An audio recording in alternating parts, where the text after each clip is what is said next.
Make a Fair Isle hat for the entire family, from toddler all the way to adult, in 5 sizes on the knitting loom. Today on GoodKnit Kisses.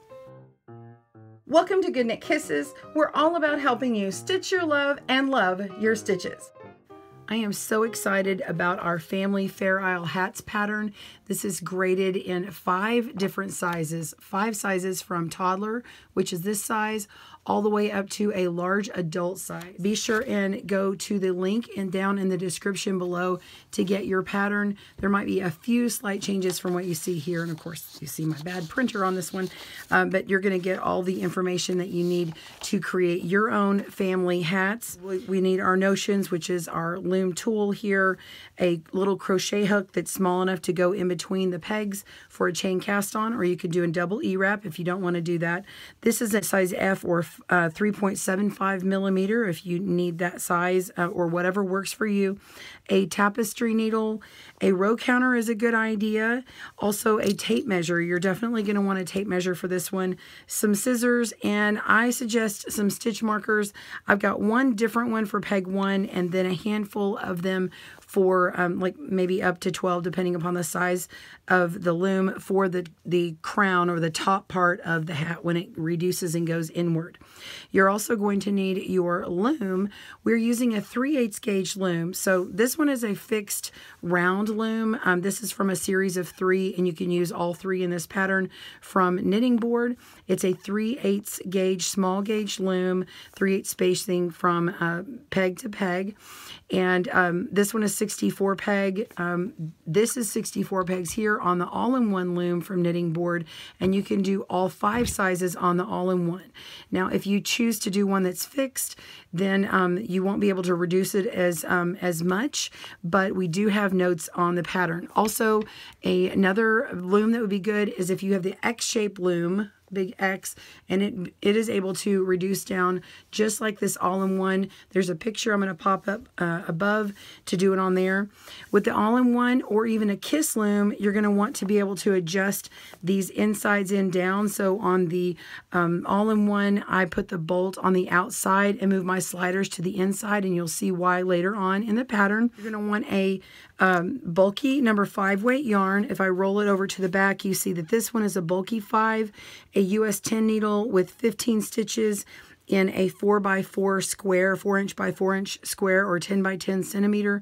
15 stitches across will get you about the right gauge, and your stitches are a U-wrap. We'll go over that too.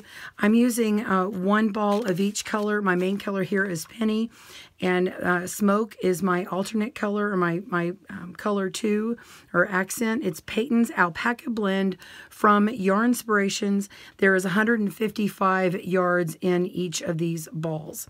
All right, grab your supplies and get your pattern, and let's jump into all the details. All right, so first things first, a bit of housekeeping. We are going to be talking about a graded pattern, which means that it is made to work different sizes of an object. You can use this technique in making sweaters and all kinds of things.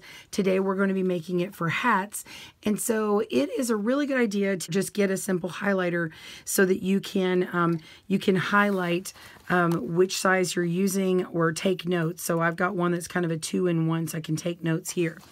On the pattern, of course, as always, I've got several notes on here for when you're not watching me on video, and it's some reminder things.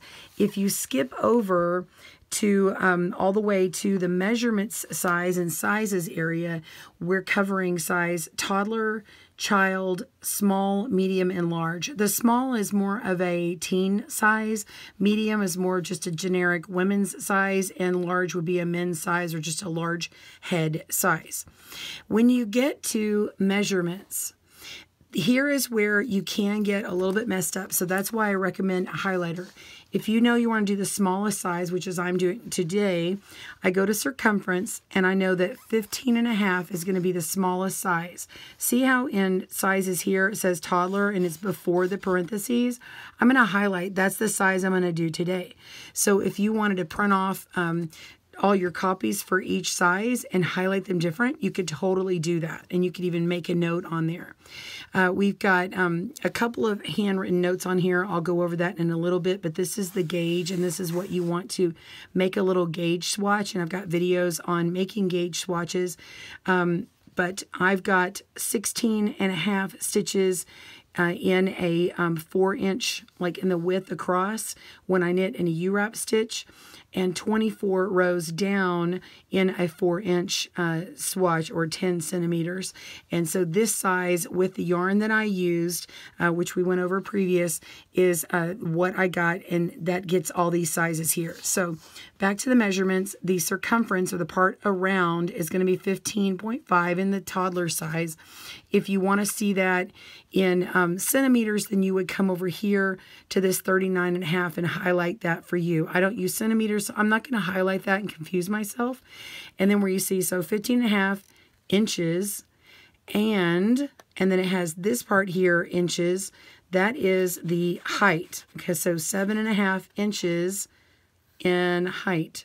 So I'm not highlighting the centimeters because I don't need that. So it's going to be 15.5 inches around, and 7.5 from the top of my hat here all the way down. So from the top of my hat, from here down to 7.5, and all the way around is going to be my circumference. Okay, so you'll want to read the notes. We're going to go over this in the video, but we're going to chain cast on. You can also do a double E-wrap or a long tail cast on, and see my other videos on the channel for that. The item is going to be worked in the round. For right-handed knitters, you're going to work clockwise, and for left-handed knitters, you're going to work counterclockwise. All knit stitches are U-wrap. And I'm going to show you how to be careful about that, to work nice and loosely if you're used to working really tight, because I tend to be a little bit tighter. And if you are really, really tight and tighter than me, then you might want to use the true knit stitch. But I think U-wrap is going to be good for you. I don't recommend E-wrapping on this project. There's a reason. We're not going to go into it in this video, but I don't recommend it. It doesn't look as pretty, and you'll see that you love it this other way. This also talks about what I talked about, the fixed looms or the non-adjustable looms. So read that if you want more information. The Farrell Technique we will go over in the video, and that is this here. So we're going to make it to where it looks really pretty on the front. We can hold 2 yarns in the back, and the floats are not long. The floats are the part in the back that kind of hang and get long in the back. So it'll have this kind of speckledy look, but they're not like really, like, they're not 4 stitches long. They're only like 1 or 2 stitches wide in the back. Next, we move on to page 3. Page 3 kind of continues talking about how to do the Farrell Technique if you're not watching the video, or if you need a visual reminder. So the main pattern falls from on the whole of page 3.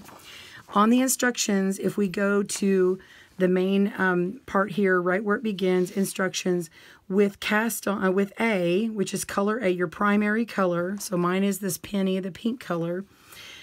Cast on, and this is where we go before the parentheses for that smallest size, 64. If I want to go to the next size up, then I go to either 72, 80, 86, or 96. And all I have to do, if I forget how that's worded, I go back over to where my sizes are, and you can see how it's written in the parentheses. So the first number right after the parentheses is always going to refer to the child's size. And if you want to know the measurements, you just go here. Okay? Then we're going to work them in the round, and we're going to knit our ribbing. I'm just going to go over the pattern first before we do it, and then we'll actually work the pattern. So then we're going to work a little buffer, couple of rounds, and then we're going to do this area here is where we are working the main Farrell pattern. Then down here is where we're going to work the top of the hat. Okay, now during this process, when you see these, you're going to see all these little parentheses notes. I recommend going on before you do any of the pattern. Go through, and anytime you see those parentheses like that, highlight yours. So my size right here is, I'm going to go right before this parentheses. I'm going to do that. If I see the brackets, and it says centimeters. Ignore that if you're not working that with that type of measurement, okay? Then I'm going to come down here. I'll find the next place, continue working the pattern until approximately 5. Okay, I come down here and I see another one. I'm going to highlight that one. I see another one, another one, another one, and I just keep going. Okay, this is a great way to do it when you're doing any pattern that has been graded with lots of sizes. All right, so it looks like I'm ready to begin. Make sure and have this nearby you. All right, let's begin. For cast on, definitely you want to look at your pattern. I'm using the 64 again, and adjust your loom to the right size. You're going to want a stitch marker at peg 1. I've already adjusted my loom where I need it and put my peg 1 here. So now, because I want to use the chain cast on for mine, I'm going to loosen my bolt here and move the slider out of the way so that I can do my chain cast on, which I like to go to the back side of it and use either my crochet hook, or you can actually do some of that with your fingers if you like that better. But I find it's easier for this first few pegs to get this slider out of the way. It's just awkward if not. You can do a double E-wrap cast on, in which you put your slip knot on the first peg and then wrap each peg twice, lifting up and over with your loom hook. That's the other way you can do it, or a long tail cast on. So in order to do the chain, we're going to put our slip knot on our hook. Make sure it's a good size slip knot. It's actually kind of loose. Go ahead and put the tail on the inside. And we're going to put our hook and our yarn kind of hugging the back of the first peg. So my working yarn's out here. My hook is in between my first peg and my second in the direction I want to go. I'm going this direction here. And so I'm just going to yarn over and pull through that slip knot there. Okay, keep it nice and loose. We don't want to be super tight on this. Yarn over and pull through on the next one. So we're just moving our yarn behind this peg, moving this hook behind this peg, yarning over and pulling through that chain that is formed in the back. Okay, so yarn over, pull through, and you continue going all the way around this loom. When we get back, you're going to pause your video. We'll get back, push your slider back into place and lock it into position. All right, continue on, and we will see you in a moment. Okay, so we are down to the very last peg. I've moved this slider in, and we're ready to complete. Now, there's a couple of different ways I need to tell you depending upon the way you cast on. If you use the double E-wrap cast on or the long tail, then I want you to take your first peg and your last peg, okay, and switch them. You'll pick up your first peg with your loom tool and put the last peg on the first peg and put the first peg on the last peg, and you just switch them. And then when you start working, we'll start at peg 1 and just continue around. You can't really do that as well with the chain cast on. However, you can just place this one on the first peg. Okay, you just place this very last stitch on top. Okay, because of this chain in the back, we want to keep that chain looking as neat as possible. So I'm just going to put that right on there, and I'm going to go ahead and work that, knit that over. Okay, I'm not actually working a first stitch yet. I'm just connecting it in the round. So just joining it. And now I'm ready to start row 1. All right, let's begin. We are going to knit 2, purl 2, and we repeat from this asterisk all the way around to the end of the round. So knit 2, purl 2, and that's expressed K or P for knit or purl. You're going to work that for 1 inch for the smallest size. So the next size up, this is how that pattern is graded, is going to be for 1 inch as well. Then the third size is 1.25 inches. 1.5 inches for the next 2, so the largest sizes. You're going to work until you get the length when you measure from the back up here to that size. Okay, so we're not expressing it how many rounds you do, we're doing it in inches, which is also helpful if you don't really know the gauge just yet.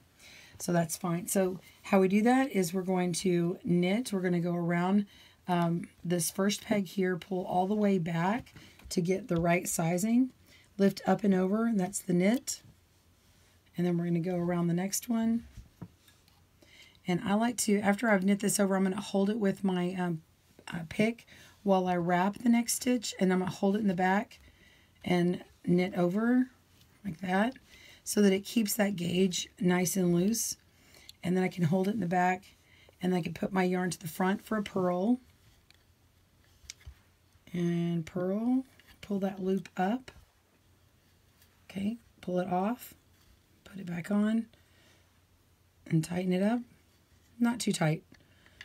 And then we're going to purl the next one. So we are putting our yarn below, scooping up a new loop, taking the old one off, putting the new one on, and then tightening that up. All right, so let's do that one more time down here, and I won't try and pick it up. So we're going to take our yarn, go all the way around to the back like that for a U-wrap shape. So it makes that U. And we're going to knit over. And while I'm holding it, while I'm holding it at the back like that on the knit stitch, I can go around the front and wrap the next one and lift up and over. So this is especially good for somebody who tends to U-knit wrap really tight. So when you pull the next stitch, it becomes becomes more flat, because if you just knit it and then pull it really quickly, it's going to make this too small of a gauge. So now we're going to hold it to the back here and purl so that we get a little bit extra yarn there spacing. So knit 2, purl 2 all the way around until you reach the desired length here. All right, pause your video and I'll meet you back up for that next step. So we've got worked all the way around, and you can come in here and say, okay, am I at my 1 inch for that smaller size? You just hold your 1 inch here up at this line, kind of hold it to the back and pull down and measure and see if you are at the right length. And once you get that length, you'll stop with the ribbing section, and then you're going to work 2 rounds of knitting. And this is all kinked up. You can see I actually took some off because I went too long on here. And if you're not sure on the length, you can take off all of your stitches with some scrap yarn and take it off of the loom and measure it to be more precise. So if you want a more precise measurement, I always advise taking it off of the loom. It takes a little longer, but it's worth it for more accurate sizing. So we're just going to go around that front of the stitch and start working my U-wrap knit all the way around. There are no more purls throughout the video and throughout the pattern. So here is how we're going to be working all of our knit stitches throughout the pattern. So you can see after I do a knit stitch, I'm holding that yarn towards the back a little bit, and then I wrap it. So I'm holding it, and then I wrap the next peg, and then I lift my hook off, and then I loop over that next one, okay? So continue going along like that. And this will get you in a really good habit for when you start the fair isle section, okay? Keep going around 2 rounds. Pause your video. I'll meet you back up for the fair isle. See you soon. We are not breaking the yarn of the pink or the color A that we started with, and we're going to add on contrast or color B. And proceed as follows. For round 4 with B, color B, we're going to knit 1, and then we pick back up our color A and we knit 3. And then we repeat to the asterisk back here with B all the way around. And then you drop B and you don't break. Now, if I keep doing that, I'm going to have this gray, which is B, and then a long strand in the back where the 3, where I'm waiting to pick back up in the B again. So I'm going to show you how to use the Farrell Technique, which is written out starting on page 2 where it says Farrell Technique, and I'm going to show you everything that's written here. So if you want to see this written out, please be sure and refer to the pattern, and let's go ahead and work this now. So we're going to take our B yarn, and we're going to take the yarn for A and kind of hold it to the back here, and then put a tail on the inside and wrap around peg 1 and knit just as normal, okay? And now we're going to do something a little different. So I'm going to put the color B on the left. Okay, so I'm going to take my whole ball and move it over. I'm going to put B on this side over here, and I'm going to put A on this side over here. I actually have it in front of me, so I just wanted you to see significantly that it's two different hands. Okay, this means something. So I'm going to lay this tail in here to not confuse you. All right, so I'm ready to move on with, and actually let me move this underneath here. All right, there. Now I have it exactly how I need it. I'm going to go on by not using this B here, and we're going to have A and go around and work the second stitch. So this is where we're supposed to knit 3 in color A. So I'm going to knit that one. Now I need to skip this next stitch in this darker yarn, okay? We're going to take B, or the gray. I'm just going to say gray and pink. It's just easier on this video. I'm going to take the gray, and I'm going to move it forward in between the second and the third peg, or basically my next 2 pegs, okay? And then I'm going to wrap the pink around that stitch like I need to work it, yeah? Because that's the one I want. I'm going to go ahead, and before I knit that stitch, I'm going to move it to the back. Move the gray to the back, okay? And just hold it there. And now I can pinch it in the back and hold it kind of to keep my gauge, right? So now we're just going to knit off that stitch. And what it did is it trapped my gray yarn back here, and now I'm going to keep it in the back, take my pink again, and go around and knit the third stitch. Now you see this now, so it's on top. This yarn is on top of this yarn, and when I go forward, it's going to catch it again in the back, okay? And go around, all the way around, and knit that over. So now I have the next 3 stitches knit, but I don't have a long float in the back. I'll show you the longer float in a moment, just in case you want to do it. Now I've got my my gray has moved along, and it's ready for me to work this next stitch. This is where the asterisk is. So I'm going to just knit this stitch back here and get the gray going, okay?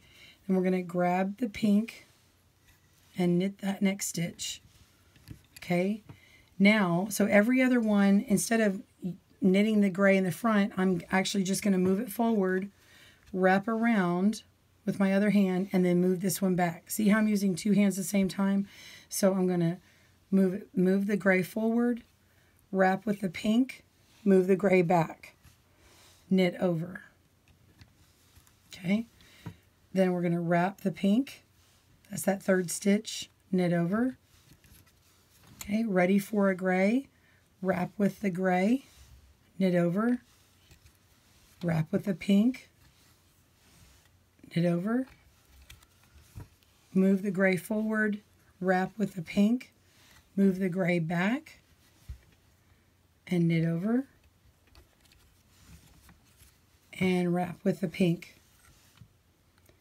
So I have just done 3 repeats, 1, 2, 3 of this stitch pattern. This is the Fair Isle stitch pattern.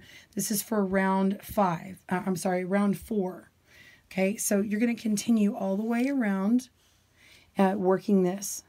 Okay, when we come back, you're going to knit 1 round in the pink. I'm going to show you, though, before we move on, I'm going to show you what a float would look like if we did not do that. So I'm going to go ahead and knit a gray, okay, and then we're going to knit 3 pinks. I'm going to ignore my gray in the back.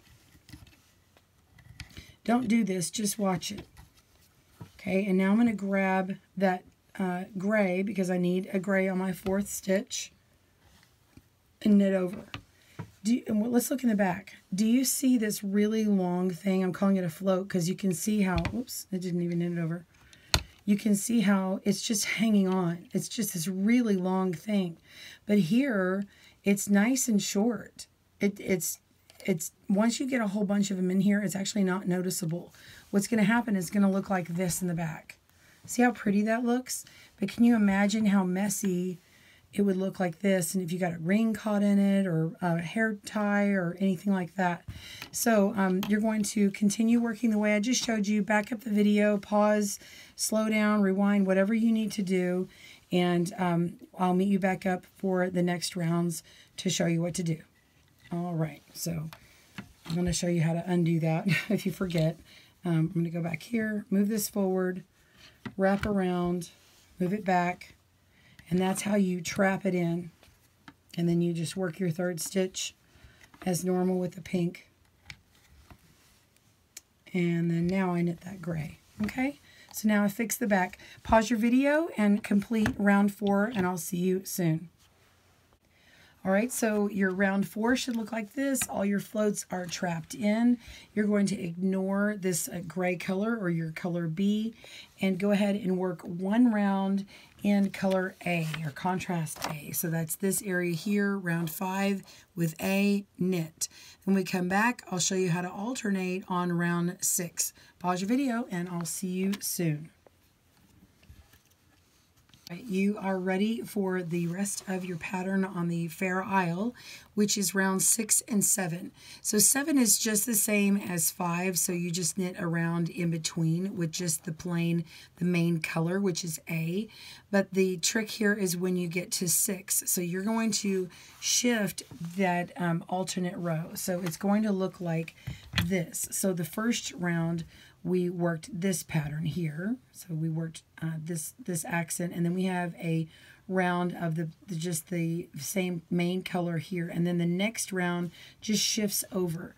So what we do on this first one is we're going to be placing the color down 2 stitches where we were moving the color forward. So what we should do here is with the gray color, we're going to move our yarn to the front or in between, then wrap around and then pull that yarn to the back. Okay, if you don't, you may pull the gray too tightly when you go to knit this next stitch. So this could get really caught up and not even. You want it nice and even, so you're going to give it that extra allowance of space. Because if you don't do that, you'll get that long float in the back, which will actually not be gauged right, and it will be actually too short. So again, this is the way you do it. So let's run that again. Instead of slow motion, I'll just slow it down when I'm doing. I have the yarn coming out from the back from that 2 rounds before. I have my pink yarn here.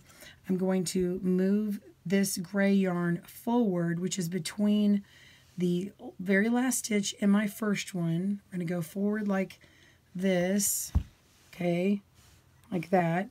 And then we're going to wrap around peg 1, okay, and then we're just going to move that yarn to the back again. You see that? So I just had it here, like that, and I'm just moving on top of it here, okay, and now we can knit over that first stitch.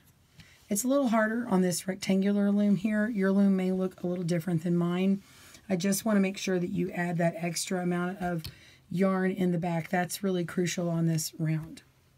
Okay, and then you're going to knit that second stitch. So basically you're knitting 2, 1, 2 with color A, and then you're going to knit color B for the accent here. All right, so now we're going to continue on with that same pattern that you did before. Is the exact same thing. You're going to, after you've worked a B color or the gray, you're going to knit with the A 1 time, and then you're going to move your gray forward, wrap with the pink, pull the gray to the back, knit over, okay, and then wrap with the pink for the third stitch. So we have 3 in the pink and 1 in the gray. Now we need a knit gray stitch, which is the B. Knit that over, work the pink,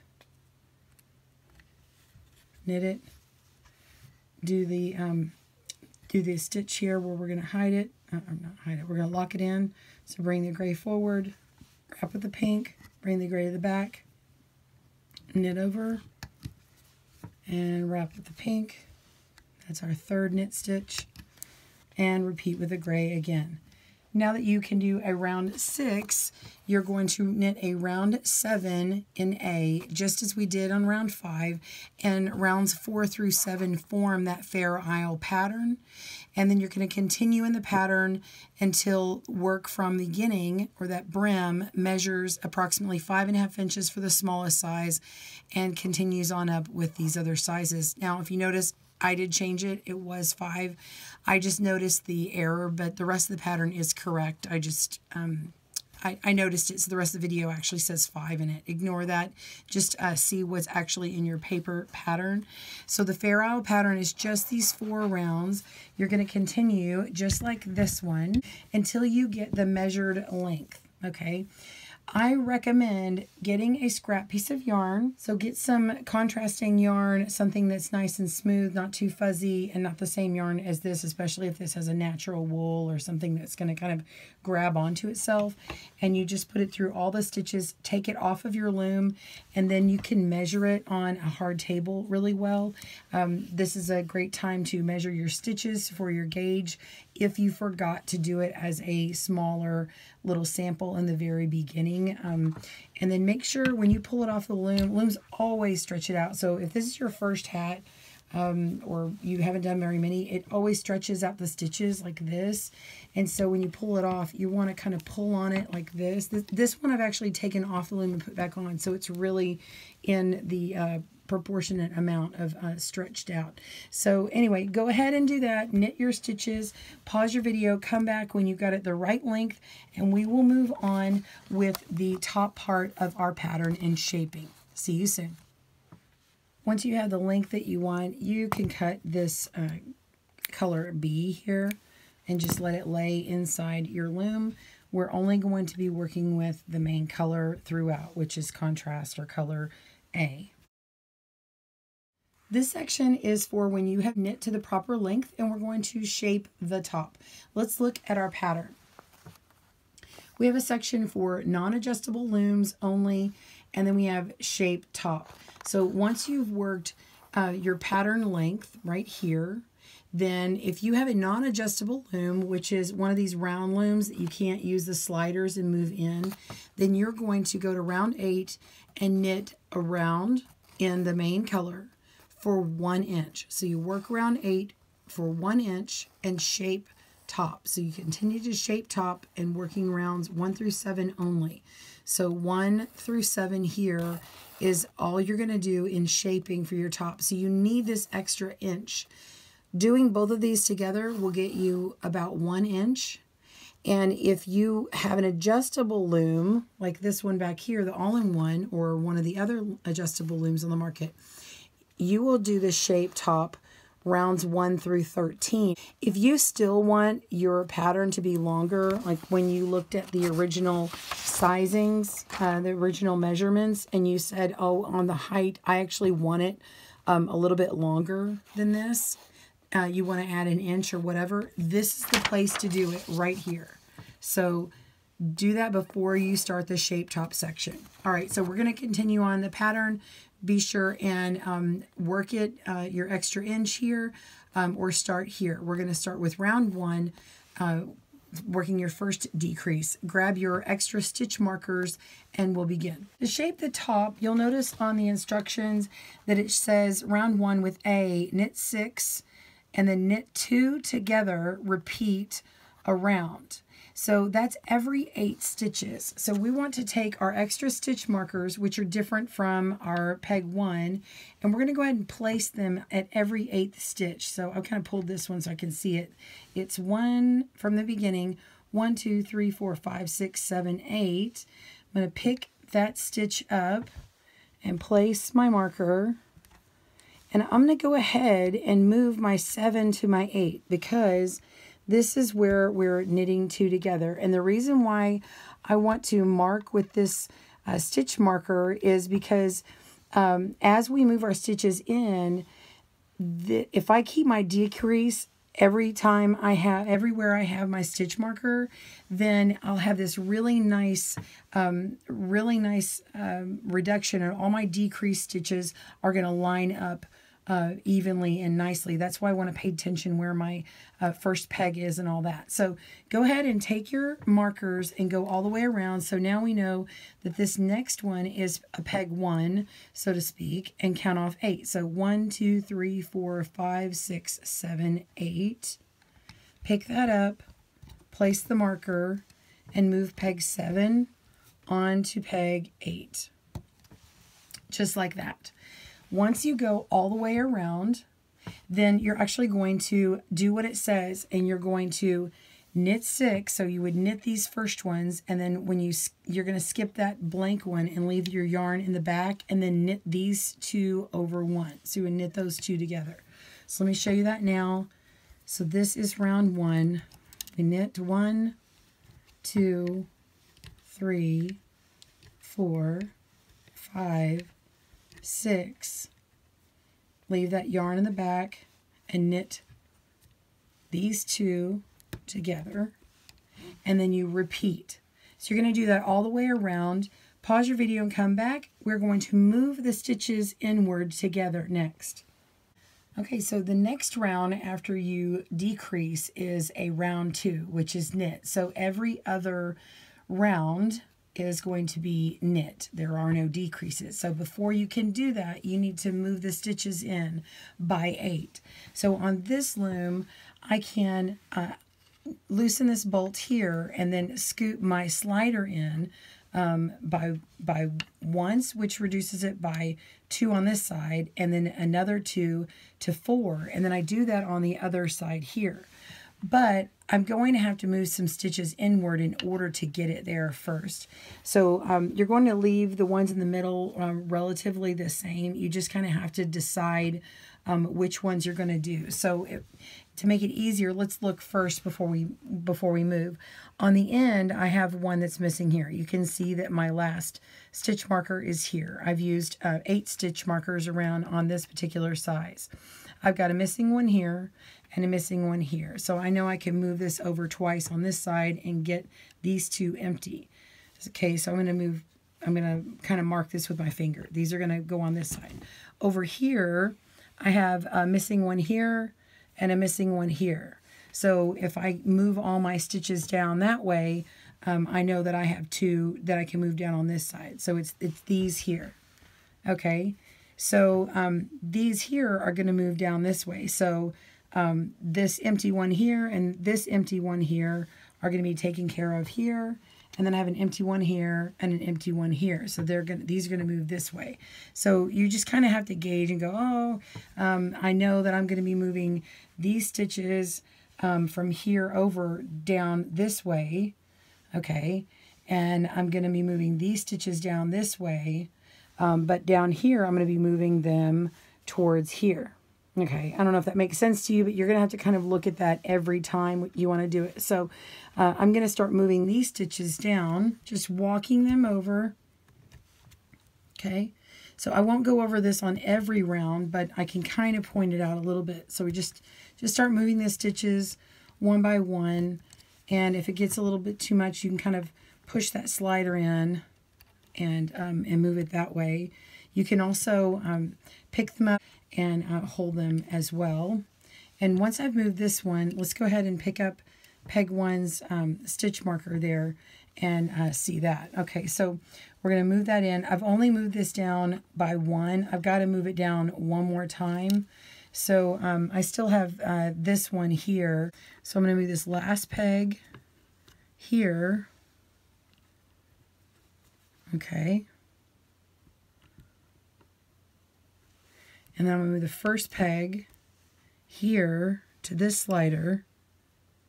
All right. So now I know it's going to go all the way down to here. So now I need to move these stitches in. Okay, so I'm just going to pick them up. And when I move them over, if they have a stitch marker, I need to move them with that stitch marker. And that's important so we can see all the decreases all lined up together on the top of our crown. It's a much nicer look. All right, so I move those down. I need to move them one more, and then there's that empty peg here. So pick this up and move it down. is a little bit tight.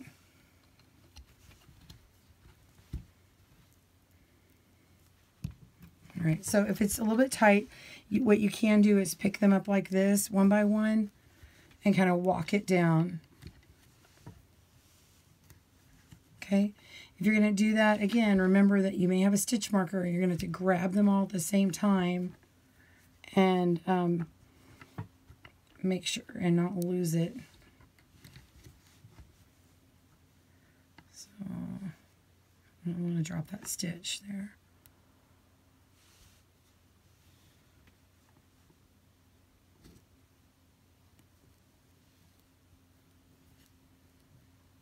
There we go.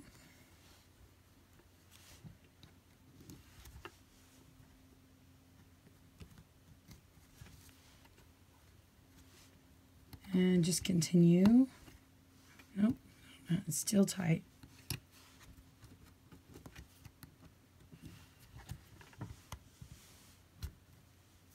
I'm going to have to knit that stitch over again because it kind of unknit it.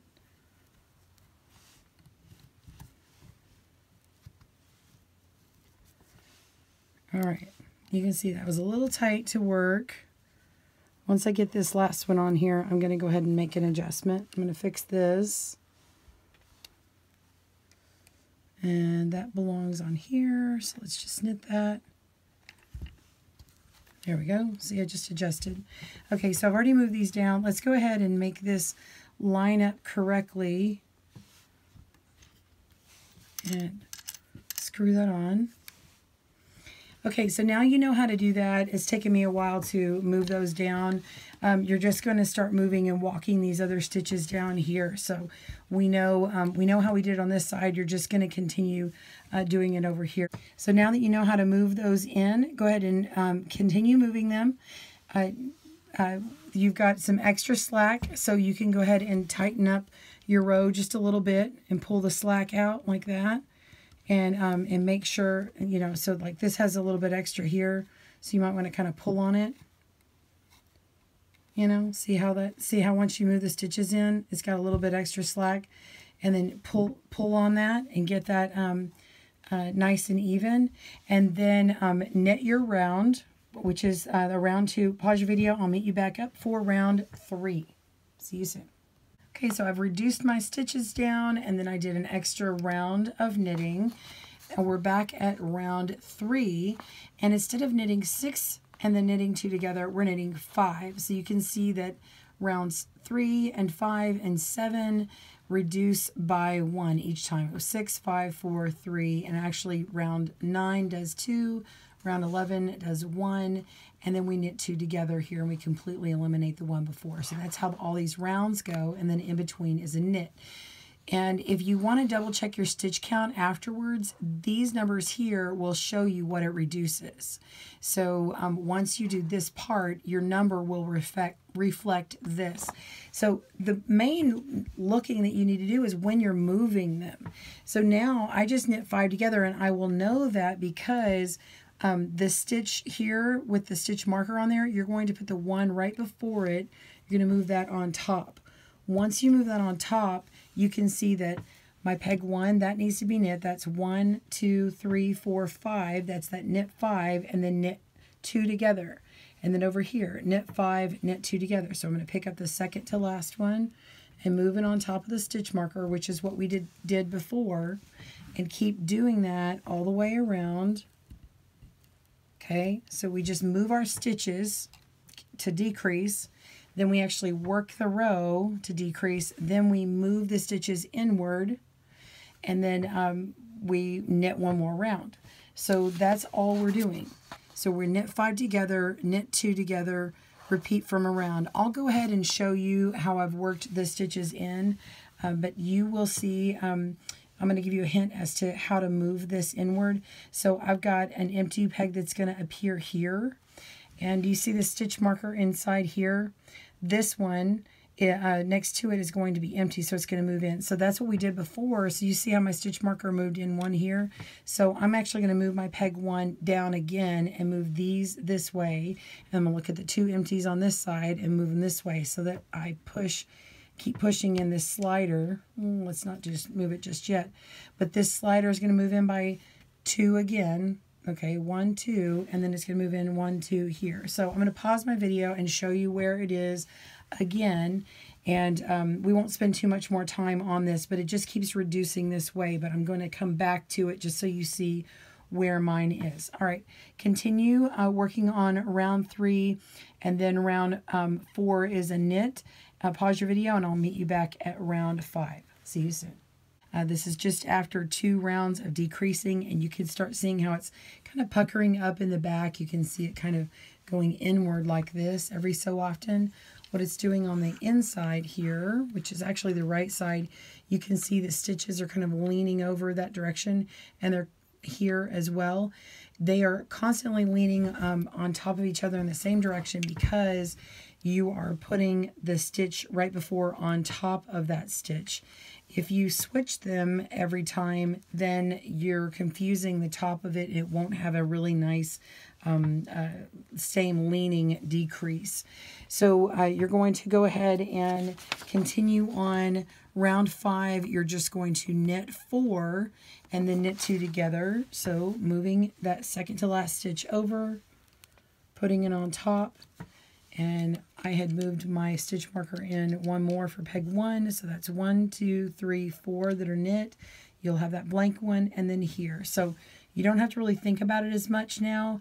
Just keep moving and reducing. Again, when you have those empty ones, you're going to move this side over 2 pegs in this way, which is 4, 2 pegs in this way over here, which gets you that 8, and it will be further reduced. Remember to get that extra knit round in between, or it's not going to have enough length in your hat. All right, go ahead and continue rounds 5, do the 6th round in between, do round 7, and then we're going to pause and stop, talk to the non-adjustable knit people, and kind of tell you where to go from here. All right, pause your video, and I will see you soon after round 7. And I am at this placement in the pattern here, round 7. I've just completed it at 32. So right here where it's bolded, it says, if working on an adjustable loom, continue in pattern as written, which means that you would add another round 8 before you go to round 9. So you're going to knit another row. I've actually gone ahead and knit, or not a row, but a round. I've already went ahead and knit a round. If you're working on a loom that's not adjustable, knit 1 more round, which I did, and continue to the asterisk below. So you've knit around, technically around 8, and then you go all the way down here, and then you're going to thread the end through remaining stitches and draw up tightly. Basically, you're going to go around your loom and measure off enough yarn that'll go through all the stitches, and then you're going to pull it and draw it up tightly. I'll still do that on this pattern, but let's continue on for the next one. So knit around. And now we're going to knit 2 and knit 2 together. And it's the same as done before. All right, so we're going to move these on down now. And so you're going to have knit the 1, 2, knit 2 together all the way around, knit around. And then after you get to that, you're going to knit 1, knit 2 together, because you'll have this one down here. So you knit 1, and then this one and the one next to the marker is going to be knit together. So I will join you back around for round 13, and then we'll finish off at the end. Okay, so we have finished round 11 and knit 1 more round in between. And I have 16 stitches on this smallest size, and it is very tight. And in fact, it's really hard to get it all the way in because it's bulky in the middle, but that's okay. Our goal is to get this as small as we can, and you could never get this as that small on something like this if you don't shrink it down. And in fact, if you have one of these looms and you did most of it this way, you could probably start shrinking it down by moving it to one of these looms. It's just that you may have excess yarn. So as you've been working on this, you may have been pulling out a lot of extra slack, and having an adjustable loom like this is really nice for that. So I did knit my extra round, which would be round 12. So now all you're going to need to do is take the first peg and move it over to the second, and you can see that moving a little bit, and then take that third peg and move it over to the fourth, like that, and then knitting that together. If you have a hard time moving them at all, you can also do this. This is another little trick, which you could have done earlier on, but I really didn't want to show it to you because you can kind of get messed up on moving your stitches around too much early on. So anyway, what you can do is knit that first stitch that you want to be moving over, and then knit the next one. So let me do that over here. I'm going to work these stitches. So I'm going to move, I've already moved this stitch, so I'm going to knit this one over. So I'm wrapping and then knitting over, and then I'm just going to lift this bottom up and over the top. Okay, so if I haven't moved the stitches, what I do is I knit the stitch that I'm going to move, then I move that stitch and put it on the next stitch that I'm trying to knit together with it, and then I just lift up and over, and it's already moved. Okay, I'm going to turn my loom and do the next one. So knit it, pick it up, and move it on top of the one that's marked, and just lift up and over and knit off. Don't actually wrap it again. I'll do that again. Knit it, move it on top of the marker one, lift it up and off, and do the next one. Put it over here, and knit it over, and then knit this one and pick it up, move it over.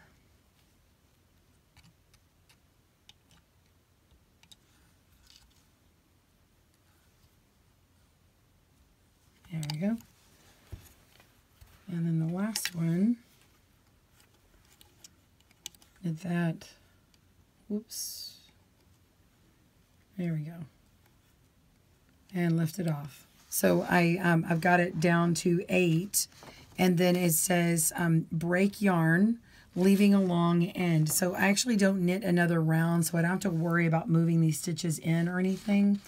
And then we're going to thread the end through the remaining stitches. That's what those little abbreviations are. And you always, if you've gotten lost before, you would have wanted to refer up to abbreviations up here. So we're going to thread the end through and drop tightly, fasten securely, and weave in the tail. So let's do that now. The way to get enough long tail is to go around this loom. Just, I can go in whatever direction and give a little bit extra here. I'm going to use my loom tool here. I like to pull it up from the bottom. To me, it's just easier. Do that, and I can take that loop off. Come over here, do the same. Pull that through, lift it off. Go to the next one. Whoops. Pull it through, lift it off. Just continue going around your loom and finish yours off. And then when you're coming to your last one, go on through.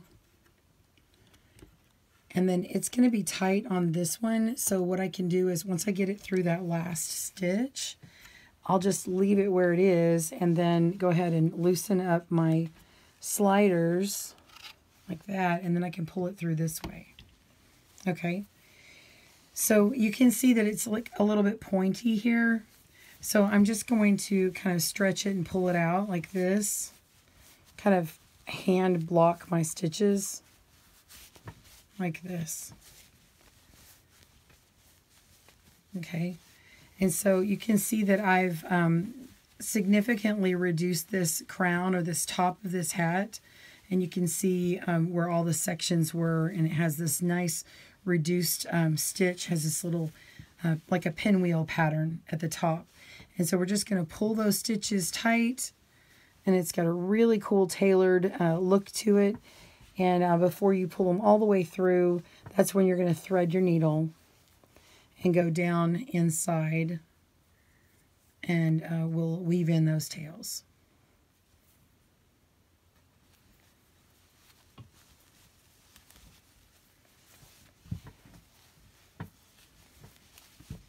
Okay, let's just turn it inside out.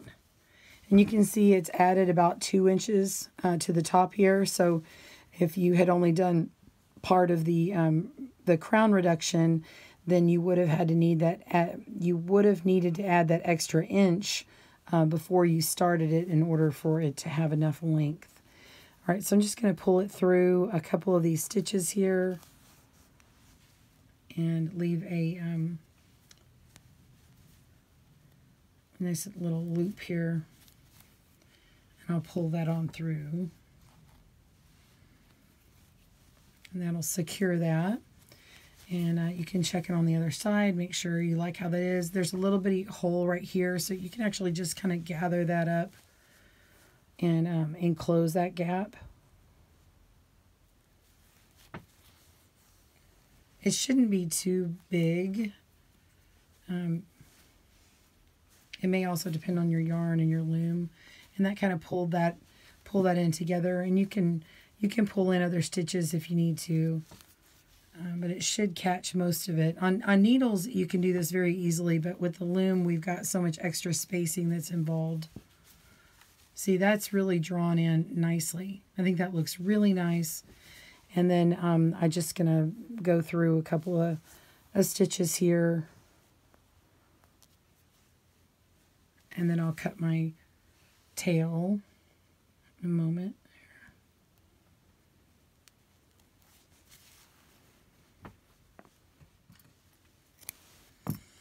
And then you're going to want to weave in these tails here. And you can see how the floats are not very long. This is my beginning of my round. That's why it looks a little bit different here. And you want to make sure and get this one woven in and this one woven in. I want to show you how to do this one. I think you can figure out how to put these in. But this one, little trick, where the ribbing is, and I've covered this on another video, but I'll go ahead and cover it here. Go in through the back and up the side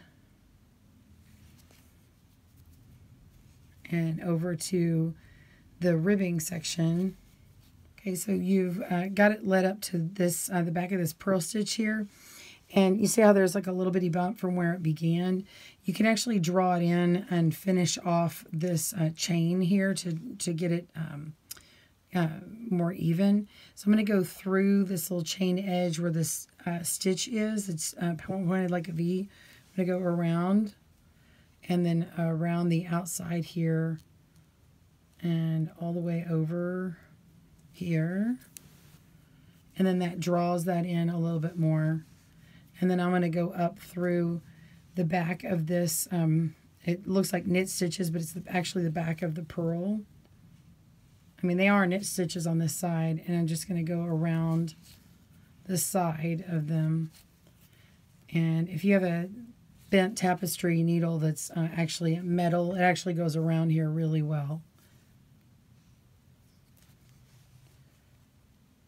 And so when you get it worked into the side of this ribbing here, it retains its stretchiness, and you don't have to worry about making it too stiff. It's still going to be a nice stretchy brim. For someone, especially on the smaller hat for, say, a toddler or child, it's not going to be hard on their head. And so once you get that in there, you can go ahead and cut off your tail. I like to go back through and get it in there real good. Finish weaving in these tails. Make sure that you're not pulling on it too hard to pull on these other stitches. And I'll show you my finished in just a moment. Well, here is the decreased crown, the top on it, with the shaping on the toddler size hat. And of course I got that on around some random yarn.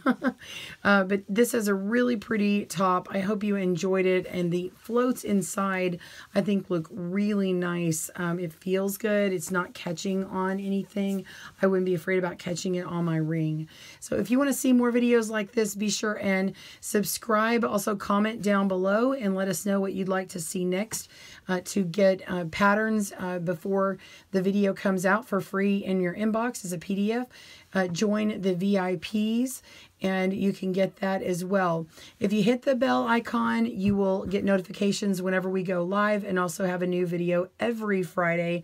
I'd love to hear your comments. Please comment and like down below. Have a great day and happy knitting. Thanks for joining us today, where we help you stitch your love and love your stitches. See you again soon.